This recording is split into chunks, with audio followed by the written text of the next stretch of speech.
परमेश्वर के बड़े नाम की स्तुति और प्रशंसा हो। एक और अवसर परमेश्वर ने हमारे जीवन में इस प्रकार फिर से प्रदान किया कि हम उस जीवित महान और सर्वशक्तिमान परमेश्वर की आराधना इस संसार में जीवितों के बीच में रहते हुए कर पाए। ये हमारा बहुत बड़ा सौभाग्य है।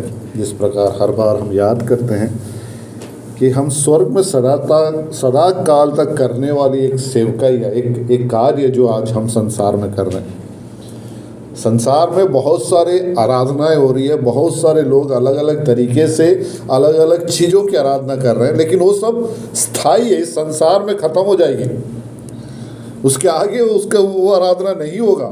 लेकिन हम जो आराधना को करते हैं, हम जिस परमेश्वर की आराधना को करते हैं, परमेश्वर की स्तुति और प्रशंसा हो, वो ना केवल इस संसार के लिए है सीमित है, परंतु इस संसार के बाद हम अनंत काल परमेश्वर के राज्य में होकर परमेश्वर की आराधना, परमेश्वर की प्रशंसा करेंगे। पिछली रात हम परमेश्वर के वचन से इस बात को देख रहे थे कि परमेश्वर के पीछे चलना या परमेश्वर जिन लोगों को चुना है, यदि परमेश्वर की इच्छा के अनुसार वो नहीं चलते हैं, परमेश्वर के कार्यों को वो नहीं करते हैं, परमेश्वर जिस मकसद से उन्हें बुलाया है उस कार्य को वो नहीं करते हैं, तो परमेश्वर उन्हें दंड देता है करके हमने पिछले रात को देखा। आइए उसी अध्याय में से एक भाग को हम देखें। पहला सामुएल उसका 2 अध्याय उसका 28वां पद। अनि इजरायलका सबै कुलहरूबाट मैले उसलाई मेरो पुजारी हुन, मेरो वेदीमा बलि चढाउन, धूप बाल्न र मेरो अघि एपोद पहिरन चुनिन, र के मैले तिम्रा बाबुको घरनालाई इजरायलीहरूका सबै आगोद्वारा चढाएका भेटीहरू दिइन। परमेश्वर के नाम की स्तुति और प्रशंसा हो। परमेश्वर जिस किसी को भी चुनता है, जिस किसी को भी अपने लिए चुना है या अपना बनाता है, उसके पीछे एक मकसद है, एक कारण है उसके पीछे। यूं ही फ्री में बिना कोई मकसद के किसी को नहीं चुनता परमेश्वर। आज हम और आप परमेश्वर के संतान होकर इस संसार में है, तो इसके पीछे परमेश्वर का एक बहुत बड़ा मकसद, एक योजना है परमेश्वर को हमारे जीवन से। इस बात को हमें समझना, इस बात को हमें जानना बहुत ज़रूरी है, या इस बात को हमारे को समझना बहुत ज़रूरी कि हम विश्वासी लोग यूं ही नाम के लिए नहीं है इस संसार में विश्वासी, या कुछ समय तक हम इस प्रकार आराधना करने और परमेश्वर के वचन को सीखने इसके लिए खाली नहीं है। हमारे को परमेश्वर ने इस हजारों लाखों करोड़ों लोगों के बीच में से कुछ लोगों को खाली चुना है, तो उसके पीछे एक विशेष मकसद है। जिस प्रकार यहाँ पर हम देखते हैं, यह परमेश्वर बड़े साफ रीति से कहता है, इज़राइल के सब गोत्रों में से है ना, तुम्हें या लेवी गोत्र को चुनने का विशेष कारण क्या है, वहाँ पर लिखा है ना, इसलिए मैंने उसे इज़राइल के सब गोत्रों में से इसलिए चुन नहीं लिया था कि मेरा याजक होकर मेरी वेदी के ऊपर चढ़ावा चढ़ाए, धूप जलाए और मेरे सामने एपोद पहना करे। एक पर्पस, एक योजना। परमेश्वर किसी को जो चुनता है, परमेश्वर किसी को अपना बनाता है, उसके पीछे एक योजना है, परमेश्वर का एक प्लान है। हमें इस बात को कभी भूलना नहीं है संसार में रहकर कि हम परमेश्वर के जन हैं। परमेश्वर ने यदि हमें चुना है, हमें सिर्फ स्वर्ग में अनंत जीवन देने के लिए खाली नहीं चुना है, हमें इस संसार में परमेश्वर ने चुना है, तो उसके पीछे एक विशेष मकसद है। यदि लेवी गोत्र को परमेश्वर इस प्रकार कह रहा है, मैं तुम्हारे को चुनने के पीछे का कारण यह है कि तुम मेरी सेवकाई करो, मेरे वेदी में आकर सेवकाई करो, धूप जलाओ, भेंट चढ़ाओ और उस पवित्र वस्त्रों को पहन के खड़े हो। आज हमारे सामने ये सवाल है कि परमेश्वर ने हमें किस लिए चुना है। यदि परमेश्वर ने उसे एक विशेष मकसद से चुना है, तो आज हमें परमेश्वर ने चुना है, हमें इस परमेश्वर ने अपना संतान बना के रखा है, हमें ये जीवन जो परमेश्वर ने दिया है, परमेश्वर के साथ साथ इतने दिनों से हम चल रहे हैं। हमारे को चुनने के पीछे का मकसद क्या है परमेश्वर का? क्या कोई योजना है परमेश्वर को हमारे को चुनने का? यदि योजना है तो क्या उस योजना को हम जानते हैं? यदि जानते तो क्या हम उसे पूरा कर रहे हैं कि नहीं? हमें इसको सोचना या इस बारे में मनन करना बहुत ज़रूरी है। हमें चुनने के पीछे का मकसद क्या है? आइए हम पहला पत्रस में आते हैं, उसका दूसरा अध्याय में उसको वहाँ साफ रीति से लिखा हुआ है। पहला पत्रस उसका दूसरा अध्याय उसका 9 और 10। तर तिमीहरू एउटा चुनिएको वंश, एउटा राजकीय पुजारीको समाज, एउटा पवित्र जाति र निज प्रजा हो। यसैले जसले तिमीहरूलाई अन्धकारबाट आफ्नो अचम्मको ज्योतिभित्र बोलाउनुभयो, उहाँका सद्गुणहरू तिमीहरूले प्रकट गर। हमारे को चुनने का पीछे का कारण क्या है? हमें कहाँ से चुना उसने? अंधकार से निकालकर अद्भुत ज्योति में, परमेश्वर की उस सच्चाई में, उस अनुग्रह परमेश्वर के राज्य में हमें प्रवेश करवाया। उस सच्चाइयों को हमारे को परमेश्वर ने दिया, उस ज्योति में ले आया। काहे के लिए ज्योति में ले आया? ताकि हम उस परमेश्वर के गुण को प्रकट करें। हमारे जीवन से उस सर्वशक्तिमान परमेश्वर के गुणों को प्रकट करें। हमारे को यूं ही परमेश्वर ने नहीं बुलाया, या बिना कोई मकसद से नहीं बुलाया, या बिना कोई कारण के ही नहीं चुना। हमारे को चुनने के पीछे, हमारे को संसार में जीवित रखने के पीछे, हमारे को संसार में परमेश्वर इतने साल तक जो जीवन दे रहा है उसके पीछे परमेश्वर का एक बहुत बड़ा मकसद है। मकसद क्या है? हम उस सर्वशक्तिमान परमेश्वर को जिसे हमने पहचाना है, उसके गुण को हम प्रकट करें। वो परमेश्वर कैसा परमेश्वर इस बात को दिखाए, वो परमेश्वर कौन सा परमेश्वर इस बात को बताए, है ना। हमारे जीवन से परमेश्वर इस बात को चाहता है कि हम इस संसार में रहते हैं तो उस परमेश्वर के नाम की महिमा के लिए जिए, और हमारे जीवन से उस परमेश्वर की महिमा प्रकट हो, या उस परमेश्वर के गुण प्रकट हो, है ना। उसके आगे लिखा है, तुम पहले तो कुछ भी नहीं थे, पर अब परमेश्वर की प्रजा हो। तुम पर दया नहीं हुई थी, पर अब तुम पर दया हुई है। परमेश्वर अपने तरफ से जो कुछ कार्य हमारे लिए करना था, परमेश्वर उसने किया। परमेश्वर ने हमें चुना, हमें दया दिखाया है। हमारे को हम जो पहले कुछ भी नहीं थे, आज परमेश्वर की प्रजा बना लिया। परमेश्वर ने अपना परिवार में हमें जोड़ लिया। लेकिन क्या आज हमें जो कार्य परमेश्वर करने के लिए दिया है, उस कार्य को हम कर रहे हैं? क्या हम परमेश्वर के संतान हो के संसार में जी रहे हैं, या हम संसार के लिए जी रहे हैं और समय मिलने पर हम परमेश्वर के लिए थोड़ा समय दे रहे हैं? ऐसे जी रहे हैं हम। हमने पिछली रात देखा किस प्रकार लेवी के दोनों पुत्रों को हमने देखा ना। वे परमेश्वर के चुने हुए लोग थे, परमेश्वर के कार्य के लिए, परमेश्वर की सेवकाई के लिए अलग किए हुए लोग थे। फिर भी वे परमेश्वर को तुच्छ जाने, परमेश्वर को नहीं माने, परमेश्वर के पीछे वे नहीं चले। और परमेश्वर ने उनके लिए क्या कहा? इनके लिए क्या रखा था परमेश्वर? उनको मार डालने के लिए परमेश्वर ने रखा था। परमेश्वर की सजा उनको ये था, परमेश्वर उनका मन इतना कठोर कर दिया था, उनका मन इतना परमेश्वर की बातों से दूर कर दिया था परमेश्वर स्वयं, ताकि वे परमेश्वर उसको दंड दे, परमेश्वर का न्याय उसके ऊपर आए। प्यारो, हम परमेश्वर के लोग हैं। क्या हम परमेश्वर के गुणों को हमारे जीवन से प्रकट करते हैं?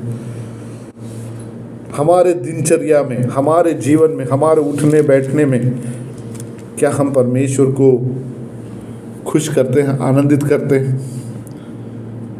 हमारे जीवन का लक्ष्य क्या है? हमारे जीवन का मकसद क्या है? परमेश्वर के गुणों को प्रकट करना। परमेश्वर कौन है बताना, परमेश्वर की सच्चाइयों को बताना। हम बताना खाली नहीं, हम जी के दिखाना। उस चीज़ों को हमारे जीवन से छलकना चाहिए, दिखना चाहिए। उस कारण परमेश्वर ने हमें चुना है। परमेश्वर हमें चुनकर इस संसार में जीवित रखा है। उसके पीछे का मकसद ये है कि हमारे द्वारा परमेश्वर को कुछ प्लान्स है, हमारे द्वारा परमेश्वर को कुछ कार्यों को पूरा करना है, उस कार्यों को हम पूरा करें। हमारे जीवन को हम आकलन करें, हमारा जीवन को हमें तौलना बहुत ज़रूरी है। हम कहाँ पर हैं, किस स्थिति में हैं, किसके लिए जी रहे हैं आज, क्या हम पैसे कमाने के पीछे इतना व्यस्त हो गए हैं, इतना डूब गए हैं, इतना ज़्यादा हम उसके पीछे हो लिए हैं कि हम परमेश्वर को जो स्थान देना वो ना देकर, परमेश्वर ने जो कार्य हमें करना उस कार्य करने के लिए बोला उस कार्य को ना कर कर हम हमारे रीति हमारी इच्छा के अनुसार चल रहे हैं। हमें सोचना बहुत ज़रूरी है। यूहन्ना रचित सुसमाचार उसके 15वें अध्याय में भी इसी बात को वहाँ पर हम देखते हैं। यूहन्ना रचित सुसमाचार उसके 15वें अध्याय और उसके 16वें पद। तिमीहरूले मलाई चुनेनौ, तर मैले तिमीहरूलाई चुने, अनि तिमीहरू जाऊ र फल फलाऊ र तिमीहरूको फल रहिरहोस् भनी तिमीहरूलाई नियुक्त गरेँ, र तिमीहरूले पितालाई मेरो नाममा जे मागौला सो उहाँले तिमीहरूलाई दिनुहुनेछ। ये बात साफ समझ ले, हमने परमेश्वर को नहीं चुना है ना, हमने नहीं चुना परमेश्वर को। हमें मालूम भी नहीं थे परमेश्वर कौन है, कैसा है परमेश्वर, सच्चा है, जीवित है, ये बात को नहीं जानते। हम अंधकार में जी रहे थे, हम पाप में डूबे हुए लोग थे, अधर्म में अपने जीवन को जी रहे थे।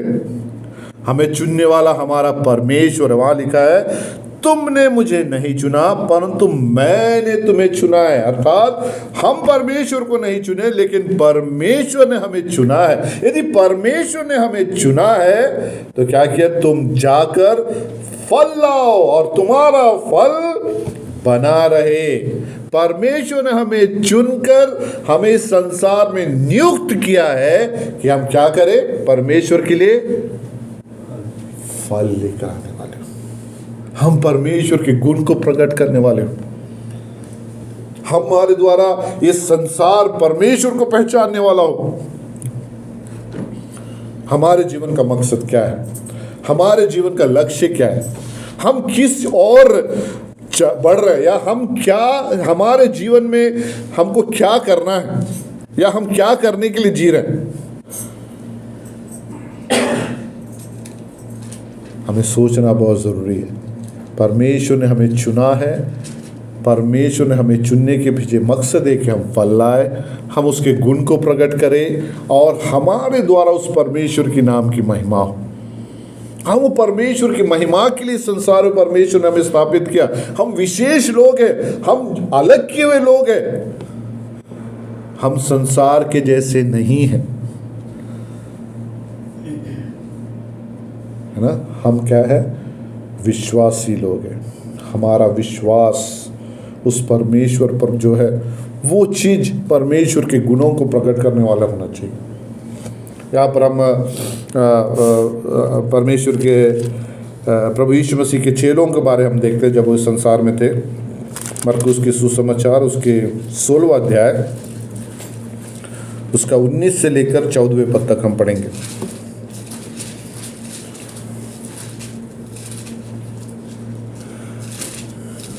मरकुस 9 से 14 तक।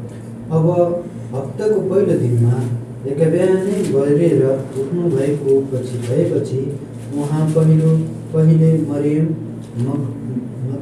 मग्दनी कहाँ देखा पर्नुभयो, जसबाट उहाँले 7वटा दुष्ट आत्मा निकाल्नु भएको थियो। अनि तिनले गएर तिनीहरूलाई जो उहाँका साथमा रहने गर्थे तिनीहरू शोकमा डुबेर रोइरहेका बेलामा त्यो कुरा बताइदिए। अनि उहाँ जीवित हुनुहुन्छ तर तिनी कहाँ देखा पर्नुभयो भन्ने कुरा सुनेर तिनीहरूले विश्वास गरेनन्। त्यसपछि उहाँ तिनीहरूमध्ये 2 जना कहाँ जो हिँड्दै गाउँतिर गइरहेका थिए अर्कै रूपमा देखा पर्नुभयो। तर तिनीहरूले गएर अरू बाँकीलाई सुनाए तर तिनीहरूले तिनीहरूलाई पनि विश्वास गरेनन्। त्यसपछि उहाँ ती 11 जना कहाँ तिनीहरू खानका निम्ति बसेका बेलामा देखा पर्नुभयो र तिनीहरूले तिनीहरूको अविश्वास र हृदयको कठोरताकालाई हक्लाउनु भयो, किनकि तिनीहरूले उनीहरूलाई विश्वास गरेनन् जसले उहाँ गएर उठ्नु भएको पछि उहाँलाई देखेका थिए। अनि बस प्रभु यीशु मसीह के चेलों के बारे वहाँ पर प्रभु यीशु मसीह स्वयं वहाँ पर उसकी गवाही या उसके बारे हम उनके स्वभाव को हम देखते हैं। ये चेले प्रभु यीशु मसीह के साथ शुरू से थे। जब से प्रभु यीशु मसीह ने सेवकाई आरंभ किया तब से इन चेलों को उन्होंने चुना, 12 लोगों को चुना, अपने साथ रखा, उन्हें हर जगह लिए चला, है ना। हर जगह वो अपना कार्यों को दिखाया, वो परमेश्वर की तरफ से आए इस बात को बताया, सब कुछ वो चेले जब से प्रभु यीशु मसीह की सेवका तब से उसके साथ होकर हर एक चीज को देख रहे हैं। और उनके जीवन में कई बार प्रभु यीशु मसीह ने उन्हें बोला, तुम अल्प विश्वासी हो, तुम्हारे विश्वास को सुधार लो, है ना। कई बार वो लोग आकर, चेले आकर प्रभु यीशु मसीह से पूछते थे, हम इस प्रकार क्यों नहीं कर पा रहे हैं, या हम में क्या कमी है। तो प्रभु यीशु मसीह हर बार यही बोलता है, तुम्हारा विश्वास की कमी है, तुम्हारे विश्वास को और मजबूत करो और बढ़ाओ। लेकिन वो चेले लोग कई बार डर गए थे, तूफान को देखकर, आंधी को देखकर डर गए। वहां पर भी प्रभु यीशु मसीह बोले, ये अल्प विश्वासियों, मैं तुम्हारे साथ हूं, फिर भी तुम डरते हो। इतना ही नहीं, प्रभु यीशु मसीह अपने मृत्यु के बारे 3 बार उन लोगों को बताया ना। हम देखते इससे पहले मेरे साथ आइए उसी मरकुस के सुसमाचार, उसका 8वां अध्याय,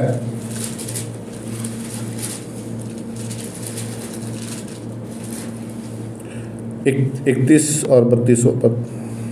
अनि मानिसको पुत्रलाई धेरै दुःख भोग्नु, बुढा प्रधानहरू, मुख्य पुजारीहरू र शास्त्रीहरूद्वारा रद्द गरिनु, मारिनु र 3 दिनपछि बौरेर उठ्नु आवश्यक छ भनी उहाँले तिनीहरूलाई शिक्षा दिन थाल्नुभयो।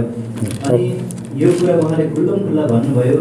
अनि पत्रुसले उहाँलाई एकातिर लगेर उहाँलाई ओके, एक बार वहाँ पर बोल दिया, दूसरी बार उसका 9वां अध्याय, उसका 30वां पद, 30 और 31। अनि त्यहाँबाट निस्केर उहाँहरू गलिल भएर जानुभयो। अनि यो कसैले थाहा नपाओस् भनी उहाँले चाहनुभएको थियो, किनभने उहाँले आफ्ना चेलाहरूलाई शिक्षा दिनुभयो र तिनीहरूलाई भन्नुभयो, मानिसको पुत्र चाहिँ मानिसहरूका हातमा सुम्पिन्छन् र तिनीहरूले उनलाई मार्नेछन्, अनि मारेपछि तेस्रो दिनमा उनी बौरेर उठ्नेछन्। ओके, उसके बाद उसका 10वां अध्याय, उसका 33वां और 34वां पद। हेर, हामी माथि यरुशलेमतिर गइरहेछौँ, अनि मानिसको पुत्र मुख्य पुजारीहरू र शास्त्रीहरूको हातमा पक्राइनेछन्, अनि तिनीहरूले उनलाई मृत्युदण्डको योग्य ठहराइनेछन् र उनलाई अन्य जातिहरूको हातमा सुम्पिनेछन्। आगे और अनि तिनीहरूले उनलाई गिल्ला गर्नेछन्, उनलाई कोर्रा लाउनेछन्, उनलाई ठुक्नेछन् र उनलाई मार्नेछन्, अनि तेस्रो दिनमा उनी बौरी उठ्नेछन्। प्रभु यीशु मसीह स्वयं अपने अंत के बारे या अपने मृत्यु के बारे इन चेलों को कितने बार बोला? 3 बार उन्हें अलग अलग जगहों में, अलग अलग स्थानों में 3 बार, और तीनों बार क्या बोला? अपने मृत्यु के बारे क्या बोला उसने? हम कहाँ जा रहे हैं? यरूशलेम जा रहे हैं। वहां पर मेरे को क्या करेंगे लोग? मेरे को पकड़ेंगे, मेरे को घात करेंगे, मेरे को मार डालेंगे, और हैं? और कितने बार बोला मैं तीसरे दिन जी उठूंगा करके? कितने बार बोला? हर एक जगह में जहां पर भी उसने अपने मृत्यु के बारे बोला, वहां इन चेलों को उसने ये भी बोला कि मैं कितने दिन के बाद जी उठूंगा? 3 दिन के बाद जी उठूंगा, तीसरे दिन जी उठूंगा। और अभी हमने जो उससे 16वें अध्याय में जो पदों को पढ़ा, यही चेले लोग, तीसरे दिन की घटना है, प्रभु यीशु मसीह के मृत्यु के बाद तीसरे दिन की घटना है। वहां पर ये चेले लोगों को जब बोला प्रभु यीशु मसीह जी उठ गया, तो क्या उन लोग क्या किए? उनको क्या नहीं है? विश्वास नहीं, कोई भी विश्वास नहीं किए। प्रभु यीशु मसीह बार बार उन्हें बता रहा था, मैं तीसरे दिन जी उठूंगा, मैं मारूंगा, मुझे मार डाला जाएगा, मुझे गाड़ दिया जाएगा, लेकिन मैं तीसरे दिन जी उठूंगा। 3 बार उन्हें बार बार समझाया, साफ साफ बताया करके वहां पर लिखा है। लेकिन 16 अध्याय में आकर उन चेलों की स्थिति को हम देखते हैं, उनकी दुखद स्थिति को हम देखते हैं, उनके विश्वास की स्थिति को हम देखते हैं। क्या है? उन लोगों ने, किसी ने प्रभु यीशु मसीह जी उठा बोला तो किसी ने विश्वास नहीं किया। और उसके 14वें पद में आकर प्रभु यीशु मसीह स्वयं वहां पर पहुंचता है और क्या कहते हैं? और उनके अविश्वास और मन की कठोरता, प्रभु यीशु मसीह उनके अविश्वास को, प्रभु यीशु मसीह स्वयं उन्हें कई बार बोला मैं तीसरे दिन जी उठूंगा, तीसरे दिन जी उठूंगा। ये चेले प्रभु यीशु मसीह की मृत्यु के बाद उसके तीसरे दिन जी उठने की खबर को के इंतजार में रहने के बावजूद भी जब प्रभु यीशु मसीह जी उठा और उनके बीच में आया या उन्हें कहा गया प्रभु यीशु मसीह जी उठ गया है, किसी ने विश्वास नहीं किया। कारण क्या है? उनके अंदर अविश्वास से भरे थे।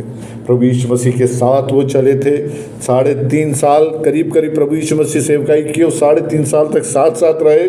प्रभु से बातें सुने, प्रभु के बड़े बड़े सामर्थ्य काम उन्होंने देखे, प्रभु के संग चले फिरे। प्रभु स्वयं भविष्यवाणी किया क्या क्या होने वाला है, क्या अभी होने वाला है, क्या आगे चल के होने वाला है, सारी बातें उन्हें बताया। लेकिन जो मुख्य चीज प्रभु को चाहिए था वो क्या था? विश्वास। वो इनके अंदर इसकी कमी थी। हमारा विश्वास का स्तर कैसा है प्यार? हम कितना इस प्रभु पर विश्वास करते हैं? हम इस प्रभु के बारे सब कुछ जानते हैं। वो इस संसार में आया, क्या किया क्या नहीं किया, हमारे लिए क्या किया, सब कुछ हम जानते हैं। अभी कल क्या होने वाला, हमारा आगे क्या होने वाला है, भविष्य में क्या होने वाला, सब कुछ हम जानते हैं। हमारा विश्वास का स्तर इस बातों को जानने के बाद या इस सब को मालूम करने के बाद हम किस प्रकार हैं? ये चेले सब कुछ जानने के बाद, चेले को सब कुछ बार बार बताने के बावजूद भी वे कैसे थे? मन से कैसे थे? मन के कठोर थे। मन से कठोर थे और मन से कठोर होने के कारण वे विश्वास में क्या थे? कमजोर थे। है ना? हमारा मन की स्थिति कैसे? क्या हम मन के कठोर हैं? बार बार परमेश्वर का वचन हमें सिखाने के बावजूद, बार बार परमेश्वर के वचन से हमें ये बात समझ आने के बावजूद कि हमें विश्वास से हम परमेश्वर के संतानों के जीना है, परमेश्वर के गुणों को प्रकट करना है, बार बार हम इसको सीखने के बावजूद, मनन करने के बावजूद, परमेश्वर हमसे बातें करने के बावजूद भी यदि हम उस चीज़ को नहीं बदलते हैं या उस चीज़ को जो महत्व देना है, जो इम्पोर्टेंस देना वो नहीं देते हैं, तो हम मन से कैसे हैं? फिर कैसे लोग हैं हम? हटेली, कठोर है कि नहीं? हम हमारे मन को अभी भी मुलायम नहीं कि हम प्रभु को आज भी जो स्थान हमारे जीवन में देना है, जो महत्व देना है, वो आज भी हमने नहीं दिया। ये चेले लोग प्रभु के साथ साथ चले हैं, उसके साथ उठे बैठे, खाए पिए, सब कुछ के, लेकिन उनका विश्वास का स्तर बहुत कमजोर था। प्रभु यीशु मसीह बार बार उनसे यही बोल रहा, तुम्हारे विश्वास को तुम बढ़ा। और उनके विश्वास के स्तर को देखकर प्रभु यीशु मसीह क्या कर रहा? वहां पर उन्हें उल्हाना दे रहा, उन्हें डांट रहा है, उन्हें क्या बोल रहा है? उन्हें समझा रहा है ना? तुम्हारे विश्वास को और मजबूत करो। हम यदि आज संसारिक रीति में अपने जीवन को जी रहे हैं, संसार की इच्छा को पूरी करके यदि हम जी रहे हैं, या संसारिक बातों पर हमारा मन ज़्यादा लगा के रखे हैं, उसके पीछे का कारण क्या है? हमारा विश्वास को एक बार और परखना बहुत ज़रूरी है। हमारा विश्वास के स्तर को एक बार जांचना बहुत ज़रूरी है ना? हम किस हद तक उस प्रभु पर या उस परमेश्वर पर, किस हद तक हम उस पर विश्वास करते हैं, या हमारे जीवन में विश्वास का उदाहरण कौन है, या हम किसको हमारा विश्वास का गुरु मानकर हम जीते हैं, किसको हम अपना विश्वास का नमूना मानकर हम जीते। ये मेरे लिए एक विश्वासी का एक एग्जाम्पल है, या ये व्यक्ति मेरे लिए एक विश्वासी कैसा होना चाहिए, इसको देखकर सीखो, उसको देख के सीखना चाहिए। हमारे जीवन में कौन है? हमारे जीवन का विश्वास का स्तर कहाँ पर है? हम किस हद तक उस प्रभु पर विश्वास करते हैं? हम जानते हैं इब्रानियों के पत्र उसके 11वें अध्याय में आते हैं, वहाँ पर विश्वासियों का एक बहुत बड़ा लिस्ट वहाँ पर हमें दिया गया है ना। विश्वासी लोगों के बारे में या विश्वास जो प्रभु में किए थे उसका एक बहुत बड़ा लिस्ट वहाँ पर दिया गया, बहुत सारे लोगों का नाम दिया गया, उसके 11वें अध्याय में आते हैं, है ना। वे लोग परमेश्वर पर विश्वास कर कर उसके लिए आखिर तक जिए, है ना। अब्राहम को क्यों विश्वासियों का पिता कहा जाता है? अब्राहम से पहले विश्वासी लोग नहीं थे क्या? अब्राहम से पहले कोई परमेश्वर पर विश्वास नहीं किया था क्या? है वहीं पढ़ते 11वां अध्याय पढ़ते, अब्राहम से पहले विश्वास के लोग हैं, हाबिल है, नूह है ना। और हम देखते हैं हाबिल है, नूह है, हानोक है, ये सब अब्राहम से पहले के लोग हैं। लेकिन अब्राहम को विश्वासियों का पिता क्यों कहा जाता है?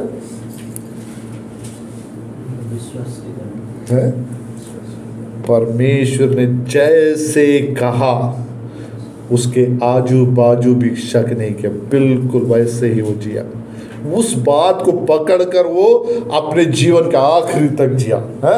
परमेश्वर ने उसे बोला तू यहां से निकल कर चला जा, मैं तुझे एक देश दिखाऊंगा, एक जगह दिखाऊंगा जहां तुझे जाना है। मालूम नहीं कहां जाना है, रास्ता किधर से मालूम नहीं, बाहर निकल के परमेश्वर ने उसे बोला मैं तुझसे एक बहुत बड़ी जाति बनाऊंगा, एक बहुत बड़ा तेरे परिवार से बहुत बड़ा जाति होगा, सारे संसार से आशीषित होगा। कितने साल तक इंतजार किया अब्राहम ने उसके लिए, वो वादा पूरा होने के लिए? कितने साल की उम्र में अब्राहम को संतान हुआ? 100 साल की उम्र तक उसको इंतजार करना पड़ा। और 100 साल की उम्र तक खाली इंतजार करना पड़ा, खाली नहीं, ऐसा हो ही नहीं सकता एक 100 साल के बूढ़े को और एक 90 साल की बूढ़ी को कभी कोई बच्चा हो सके, हो ही नहीं सकता। लेकिन वहां पर भी अब्राहम ने क्या नहीं छोड़ा? अपना विश्वास को नहीं त्यागा। कौन कहा है? सर्वशक्तिमान परमेश्वर ने मुझसे वादा किया है, मैं आखिरी श्वास तक, मरने तक मैं क्या करूंगा? उस बात को पकड़े रहूंगा, छोड़ूंगा नहीं, चाहे कुछ भी हो मैं छोड़ूंगा नहीं। उस बात को याद करूंगा, परमेश्वर के पीछे लगे रहूंगा। परमेश्वर से तू पूरा जब तक नहीं करे है। 100 साल की उम्र में उसको एक बालक पैदा हुआ, एक ही संतान उससे बहुत ज्यादा प्यार कर रहा है। उसको परमेश्वर बोल रहा है क्या कर, लिया कर, क्या कर, मोरिया पहाड़ में चढ़कर उसको क्या कर, क्या बोला परमेश्वर से? क्या बोला? नहीं नहीं नहीं, ये परमेश्वर नहीं, तू 100 साल की उम्र में मेरे को दिया और तू इसको भी चढ़ाने बोल रहा है, ये कैसे हो सकता है? उसने क्या किया? परमेश्वर से सवाल किया, एक बात परमेश्वर से वापस उसने नहीं बोला, या परमेश्वर से विनती नहीं किया, परमेश्वर हो सके तो इसको हटा दे, है ना। प्रभु यीशु मसीह तक परमेश्वर से विनती किया, हो सके तो कटोरा टल जाए या इसे हटा दे। लेकिन अब्राहम एक बात परमेश्वर से नहीं कहा। ठीक है, परमेश्वर कह रहा है वो आज तक मेरे जीवन में सच्चा था, आज तक मेरे जीवन में हर एक बात में वो परमेश्वर सच्चा परमेश्वर था, इसमें भी वो सच्चा होगा। परमेश्वर की इच्छा है, ठीक है, मैं उसके लिए भी तैयार। इसीलिए अब्राहम को क्या कहा जाता है? विश्वास का पिता। विश्वासियों का हर एक हद को वो पूरा किया, हर एक हद को वो पार किया, किसी जगह वो शक नहीं किया।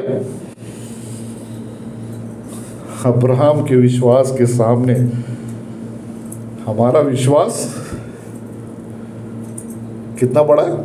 कितने दिन तक हम विश्वास करते हैं?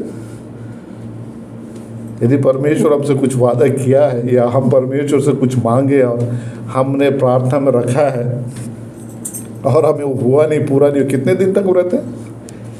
दिन तो मुश्किल है, कितने घंटे तक हम रुकते हैं परमेश्वर पर? है?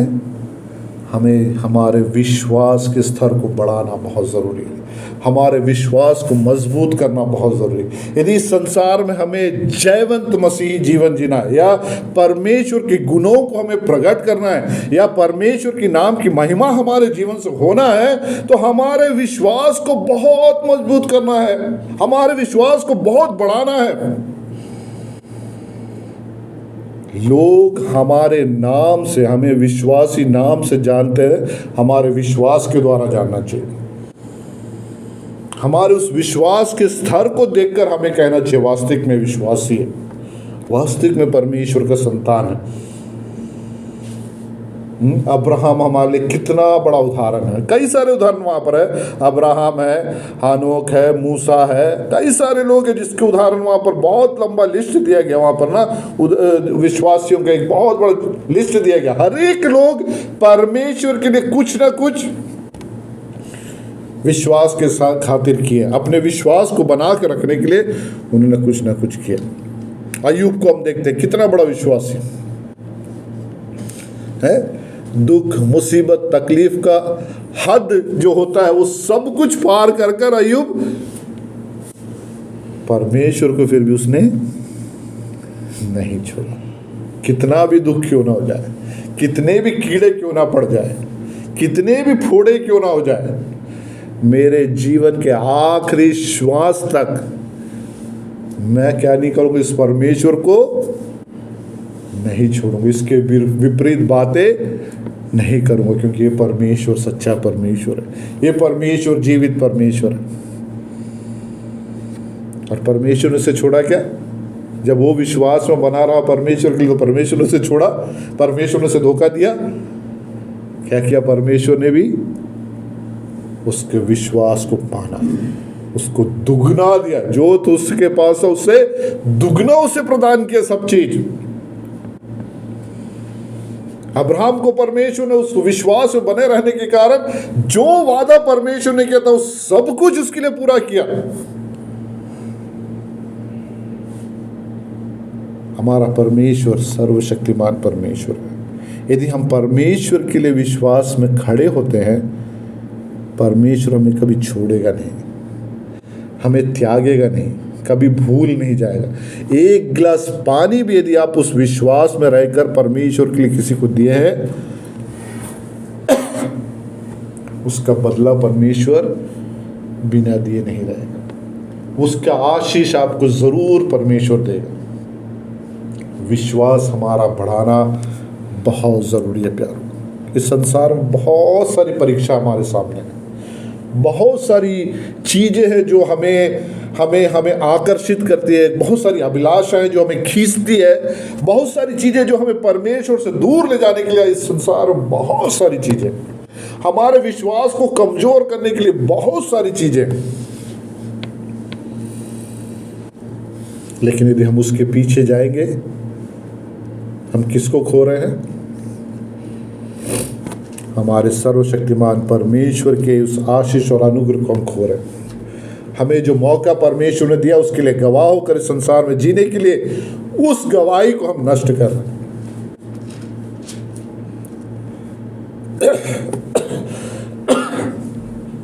हमारे जीवन के बारे हमें सोचना बहुत जरूरी है।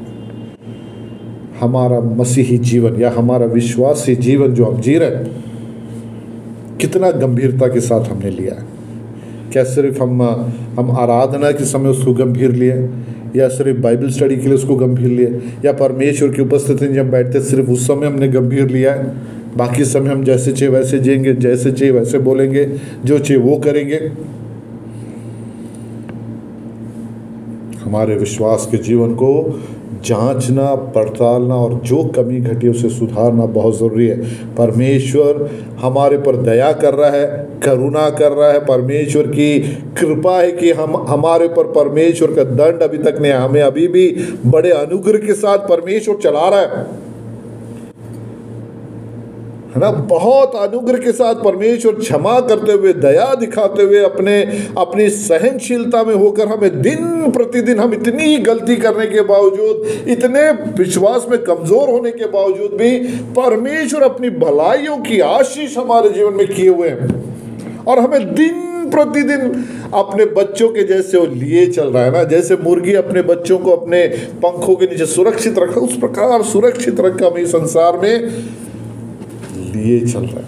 लेकिन इसका मतलब ये नहीं कि हम परमेश्वर को तुच्छ जाने, इसका मतलब ये नहीं कि हम परमेश्वर को जब हमें चाहिए तब हम उपयोग करें, जब हमें चाहिए तब हम परमेश्वर के लिए जिएंगे, परमेश्वर के नाम की महिमा करेंगे, प्रार्थना करेंगे, वचन पढ़ेंगे, जब हमें चाहिए तब करेंगे, और जब हमें नहीं चाहिए हम पैसा बनाने के पीछे दौड़ेंगे, ओवर टाइम करने के पीछे दौड़ेंगे, बाकी चीज़ों के पीछे दौड़ेंगे। हमारे जीवन में सबसे पहला स्थान परमेश्वर का होना है। हमारे जीवन में हमारा विश्वास उस परमेश्वर पर और अधिक बढ़ाना है, और अधिक उसको मजबूत करना है। यदि इस संसार में हमें एक जय प्राप्त करना है, शैतान के ऊपर जय प्राप्त करना है, हमारे शारीरिक अभिलाषाओं के ऊपर जय प्राप्त करना है, हमारे आंखों के अभिलाषा के ऊपर जय प्राप्त करना है, हमारे जीविका के घमंड के ऊपर जय प्राप्त करना है, तो हमारे विश्वास को और मजबूत करना। हमारे जीवन का आधार, मसीही जीवन का आधार जो विश्वास है, बेस, उसको और स्ट्रांग करना बहुत जरूरी है। परमेश्वर के करीब और आना है, और समय परमेश्वर के साथ बिताना है, वचन को और गहराई से मनन करना, और पढ़ना है, और प्रार्थना करना है, परमेश्वर के सामने गिड़गिड़ाना है, आंसू बहाना है।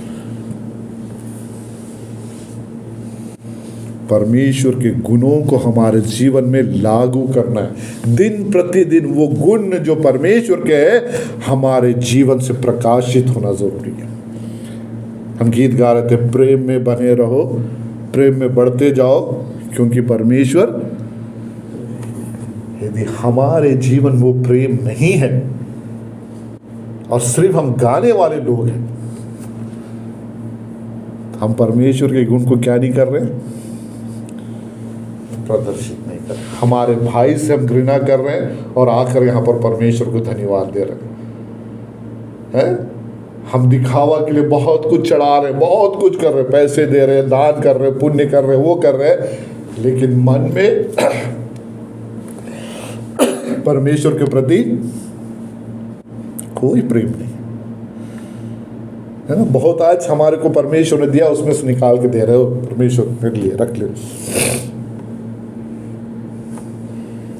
परमेश्वर के गुणों को प्रकट करना हमारा कर्तव्य है। वो प्रेम, परमेश्वर का प्रेम हमारे अंदर छलकना बहुत जरूरी है। संसारिक बातें जितना भी है सब क्षणिक है, थोड़े समय के लिए। आप जितने समय तक जीवित है उतने समय के लिए, उसके बाद आपके जीवन से खत्म हो जाएगी, फिर उसका कोई महत्व नहीं है। लेकिन परमेश्वर के साथ का जो समय है आपके जीवन के साथ खत्म नहीं होगा, कोई संसार के जीवन के साथ खत्म नहीं होगा। ये इसको पार करने के बाद वो आगे चलते रहेगा, अनंत काल तक आपके साथ रहेगा। इसलिए इस संसार में हम जीवित है, इस संसार में जब हम है, उस परमेश्वर की गुणों को हमें प्रकट करना है। हम कौन लोग हैं? हम सब क्या बोलते हैं अपने आप को? विश्वासी है ना। हम गांव में जाते हैं, विश्वासी है, मंडली खोजते हैं, आराधना करने जाते हैं, है ना, दूसरों के सामने जाके गवाही देते हैं, हम विश्वासी लोग हैं, है ना। दूसरों को बताते हैं हम विश्वासी लोग हैं, हम इस परमेश्वर पर विश्वास करते हैं, इस मंडली में आराधना करते हैं, है ना। लेकिन क्या हमारे जीवन से परमेश्वर के गुण प्रकट हो रहे? एली के संतानों को देखो, उनके जीवन से परमेश्वर के गुण प्रकट हुए हैं। वे परमेश्वर को जानने वाले लोग थे, परमेश्वर के भवन में रहने वाले लोग थे। वे खाली हमारे दिमाग में परमेश्वर के वचन को भर लेने से खाली नहीं होगा, है ना। हमें एक स्टैंड लेना होगा, हमें उस परमेश्वर के लिए खड़ा होना होगा। विश्वास के लिए जहाँ खड़े रहना है वहाँ हमें खड़ा होना होगा। परमेश्वर के लिए जहाँ खड़े रहना वहाँ खड़ा रहना है, डरना नहीं है हमें। हमें यदि सही है, हमें मालूम ये चीज़ सही है, हम जो कर रहे सही है ना, तो हम उसमें स्थिर रहे, उसमें बने रहे। परमेश्वर हमारे से अब्राहम के जैसे विश्वास को ढूंढ रहा है, अब्राहम के जैसे विश्वास हमारे अंदर से खोज रहा है। परमेश्वर चाह रहा है कि हम उस परमेश्वर पर पूरी तरीके से भरोसा करें, पूरी तरीके से हम उस पर समर्पित हो। वो परमेश्वर हमारा सर्वशक्तिमान परमेश्वर है, वो हमारा जीवित परमेश्वर है, वो हमें दिन प्रतिदिन लिए चलने वाला परमेश्वर। वो कहता है मेरे पास आओ तुम ये बोझ से दबे हुए लोगो, तुम मेरे पास आओ, मैं क्या दूंगा तुम्हें? विश्राम दूंगा। इस संसार में तुम जी रहे हो, तुमको विश्राम की जरूरत है, शांति की जरूरत है। परेशान हो तुम, मेरे पास आओ। तुम क्यों इधर उधर दर भटक रहे हो? क्यों तुम्हारे दिमाग से कई सारे प्लान बना रहे हो? पहले तुम मेरे पास आओ, मेरे पास आकर मुझसे कहो, मैं अपना प्लान तुम्हें बताता हूं, मैं तुम्हें कैसे उसमें से निकालता हूं, मैं दिखाता हूं, है ना। उसके लिए तुम्हें क्या होना जरूरी है? विश्वास करना है। विश्वास करने में, है ना, सब कुछ तुरंत मिल जाता है क्या विश्वास करने से? उसके लिए धीरज के साथ आपको वेट भी करना होगा ना। हम गलतियों की पत्री में उसी बात को पढ़ते ना, आत्मा का फल में क्या क्या है उसमें। गलातियों की पत्री उसका 5वां अध्याय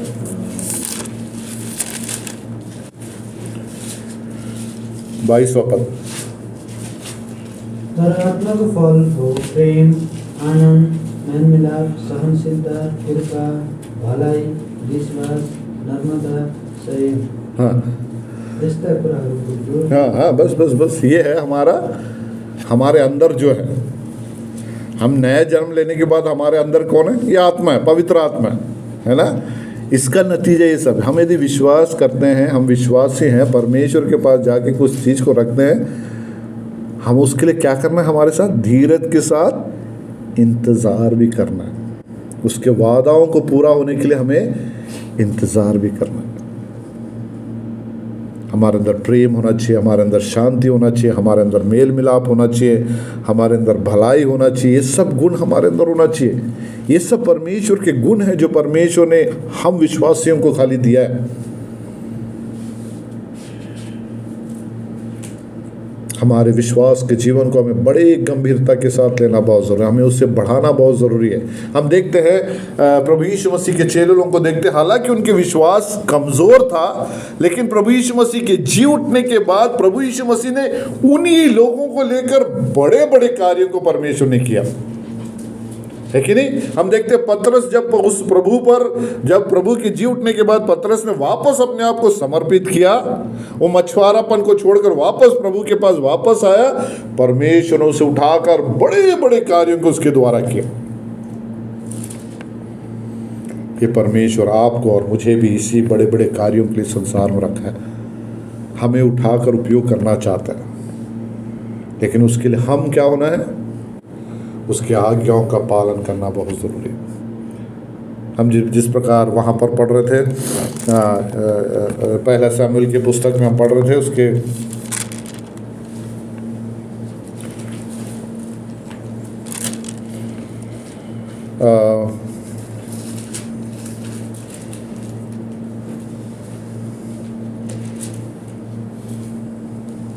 उसका 30वां पद।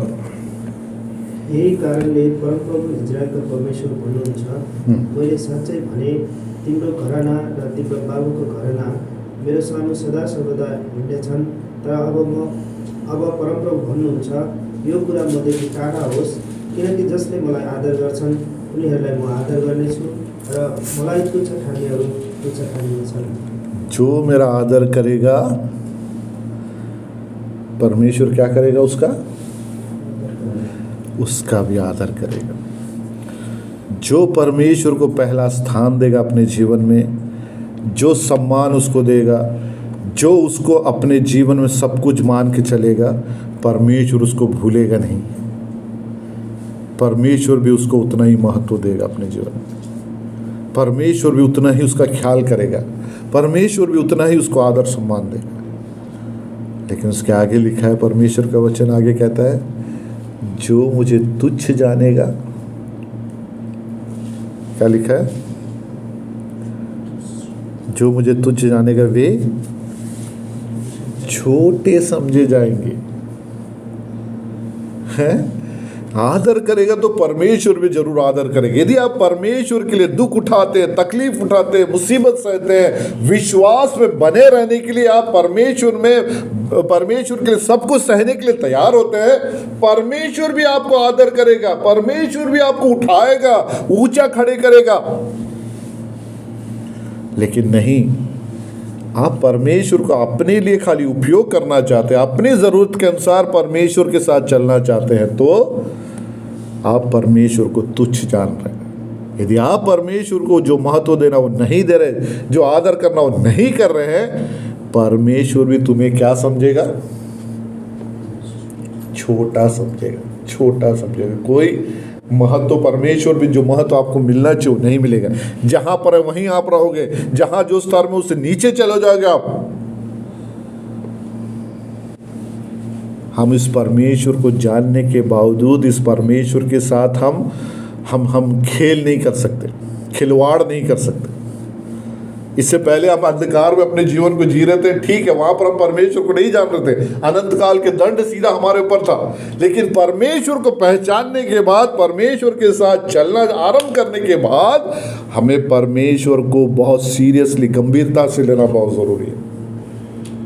हमें उस परमेश्वर का आदर सम्मान करना बहुत जरूरी है। हमारे जीवन में कोई भी ऐसा पल, कोई भी ऐसा क्षण, कोई भी ऐसी चीजें ना हो जहां पर हम परमेश्वर को जो स्थान देना उसको दे छोड़कर हम दूसरे चीजों को स्थान दियो। हम यदि परमेश्वर का आदर करेंगे तो वह भी हमारा आदर करेगा। यदि हम परमेश्वर को तुच्छ जानते हैं, सिर्फ हमारे ज़रूरत के अनुसार हम इसे उपयोग करते हैं, या वैसे समझते कि हमारे को तकलीफ़ है, मुसीबत है, तब तकलीफ़ है, परेशानी है, तब हम परमेश्वर के पास जाएंगे, प्रार्थना करेंगे, रोएंगे, गिड़गिड़ाएंगे।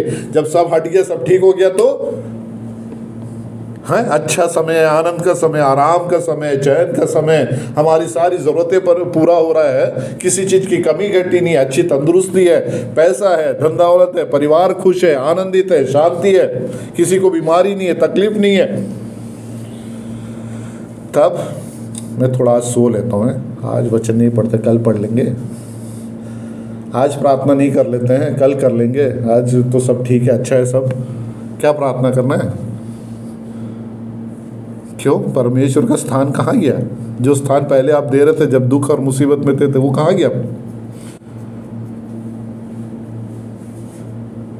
हमारे को हमारे परमेश्वर के साथ का जीवन बहुत गंभीरता से लेकर इस संसार में जीना बहुत जरूरी है। वो परमेश्वर हमारा ख्याल कर रहा है, वो परमेश्वर हमें देख रहा है, वो परमेश्वर चाहता है कि हमारे साथ साथ रहे ना। हमने आज आराधना भी उसी बात को पढ़े थे, नई व्यवस्था की पुस्तक, उसके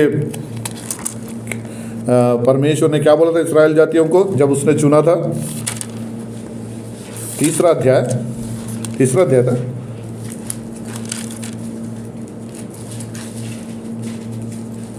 कौन सा अध्याय पढ़े थे हमने?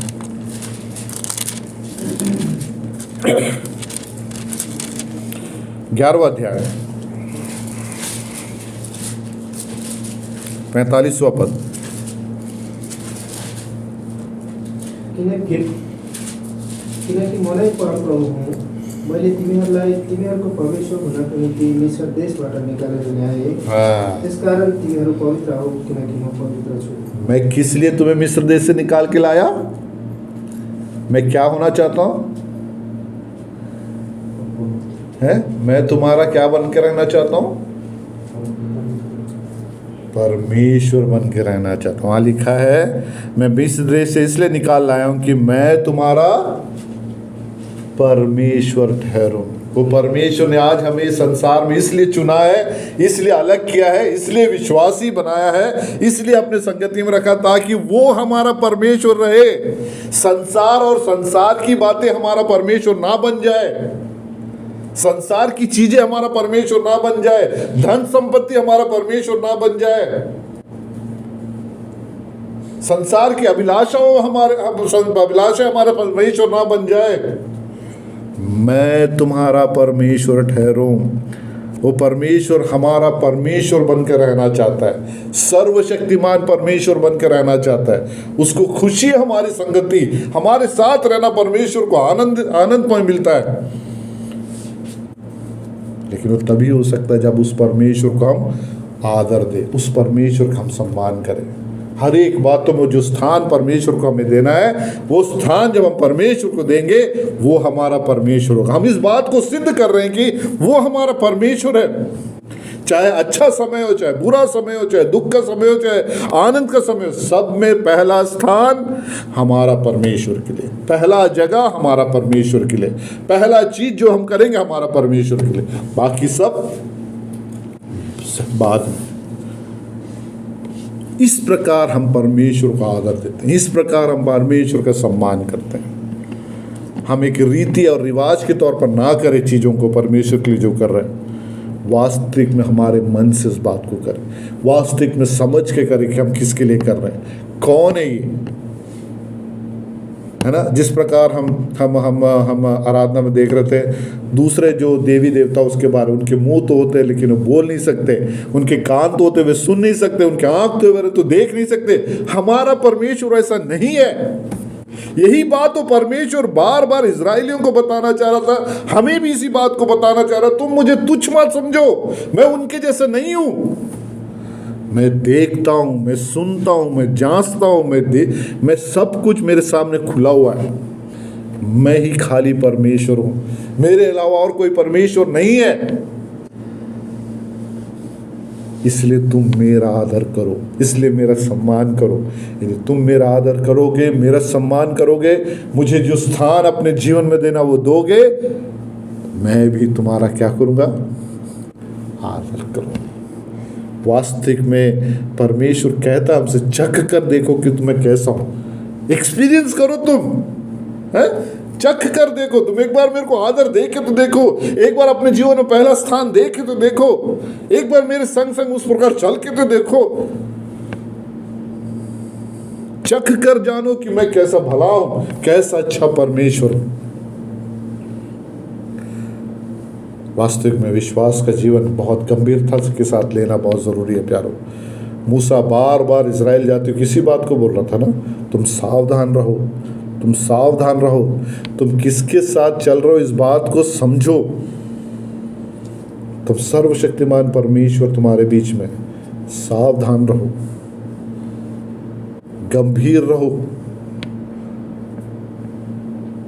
हमसे भी आज परमेश्वर इसी बात को कहना चाह रहे हैं।